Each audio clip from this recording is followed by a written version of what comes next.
Coba deh, pernah nggak Anda berhenti sejenak dan mikir, dari mana sih sebenarnya sebuah gagasan itu datang? Nah, hari ini kita bakal jadi semacam detektif sejarah. Kita akan bongkar kisah rahasia di balik konsep-konsep yang sadar nggak sadar membentuk dunia kita. Ya, konsep kayak iman sampai modernitas.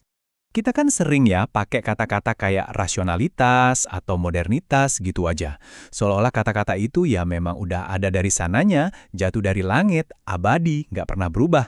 Tapi gimana kalau saya bilang setiap ide itu punya titik awal, punya pencipta, dan bahkan punya kisah kelahiran yang seringkali penuh drama dan ya terlupakan? Nah, ini dia inti penjelajahan kita. Gagasan itu ternyata bukan fosil yang kaku dan nggak berubah. Anggap aja gagasan itu kayak organisme hidup yang lahir dari momen-momen sejarah tertentu. Dan ada loh bidang studi khusus yang tugasnya kayak detektif, melacak jejak kehidupan rahasia mereka. Jadi apa dong nama bidang detektif ini? Namanya adalah sejarah intelektual. Oke, kedengarannya mungkin agak akademis ya, tapi tenang, ayo kita bedah bareng-bareng apa sih sebenarnya isi di balik nama ini. Gampangnya gini deh, bayangin sejarah intelektual itu kayak menulis biografi, tapi bukan biografi orang, melainkan biografi sebuah ide. Jadi ini bukan cuma soal apa yang diomongin pemikir-pemikir hebat, bukan. Tapi lebih ke gimana ide itu lahir, gimana dia jalan-jalan melintasi masyarakat, dan gimana dia berevolusi atau bahkan bisa juga mati seiring waktu. Nah, kutipan dari Quentin Skinner ini bisa dibilang ini aturan emasnya, ini kuncinya. Dia minta kita melakukan sesuatu yang jujur aja susah banget, yaitu melepas kacamata abad ke-21 kita. Kita harus coba lihat dunia lewat mata orang-orang di masa lalu. Cuma dengan cara itu, kita bisa benar-benar ngerti apa sih yang mereka pikirin dan omongin waktu itu. Oke, jadi ini dia kerangka kerjanya. Pertama, gagasan itu punya sejarah. Dia nggak ujuk-ujuk muncul. Kedua, pemikiran itu selalu terikat konteks. Kita harus lihat situasi politiknya, budayanya, semuanya. Ketiga, bahasa itu penting banget, karena bahasa membentuk cara kita mikir.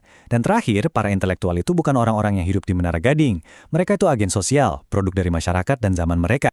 Oke, sekarang kita udah tahu apa itu sejarah intelektual. Nah, pertanyaannya, gimana cara kerjanya? Bayangin aja para sejarawan ini punya berbagai macam kacamata atau lensa. Masing-masing lensa ini ngasih kita sudut pandang yang unik untuk melihat sejarah sebuah ide.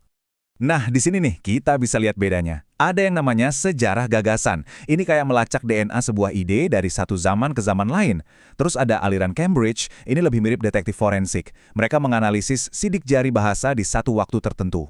Beda lagi sama pendekatan sejarah sosial yang melihat ide sebagai cerminan struktur kelas, atau sejarah kultural yang menganggap ide itu bagian dari simbol-simbol dan ritual sehari-hari. Beda-beda kan lensanya? Dan cakupannya, wah, luas banget. Mulai dari ngulik teks-teks filosofis dan keagamaan kuno, sampai ke kurikulum sekolah yang kita pakai sekarang. Bahkan hal kayak gimana sih makna kata sains itu sendiri berubah dari waktu ke waktu. Ini juga berlaku di semua tradisi pemikiran loh. Misalnya, kita bisa jadi lebih paham gimana para pemikir dalam tradisi Islam menafsirkan wahyu, sambil terus berdialog dengan akal dan konteks sosial zaman mereka yang terus berubah. Mungkin semua ini kedengarannya teoretis banget ya. Terus apa gunanya buat kita sekarang di dunia nyata? Kenapa juga kita harus repot-repot peduli sama sejarah rahasia sebuah ide? Ternyata jawabannya penting banget. Nah, ini dia kata kuncinya.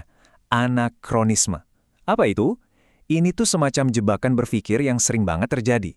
Di mana kita, tanpa sadar, memakai standar dan nilai-nilai zaman sekarang untuk menilai masa lalu.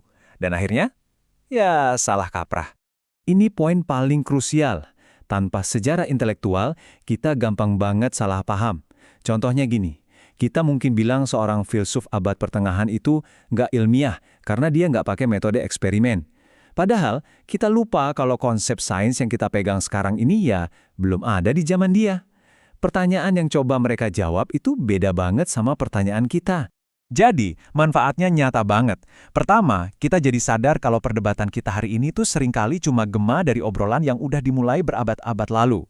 Kedua, kita jadi bisa berdialog dengan lebih jujur sama pemikir-pemikir masa lalu kayak Plato atau Al-Ghazali. Dan terakhir, ini penting banget buat pendidikan. Kita jadi bisa ngajarin bukan cuma apa yang harus dipikirkan, tapi juga bagaimana sebuah pemikiran itu bisa berkembang. Dan ini membawa kita ke satu pertanyaan terakhir yang cukup menantang. Coba deh, kita pakai lensa sejarah intelektual ini buat ngaca. Kira-kira gagasan apa ya yang kita anggap sebagai kebenaran mutlak hari ini? Mungkin soal kebebasan, kemajuan, atau bahkan kebahagiaan yang suatu saat nanti bakal dilihat sama sejarawan masa depan sebagai sesuatu yang khas, aneh, dan cuma ada di zaman kita. Apa ya sejarah rahasia dari ide-ide kita sendiri?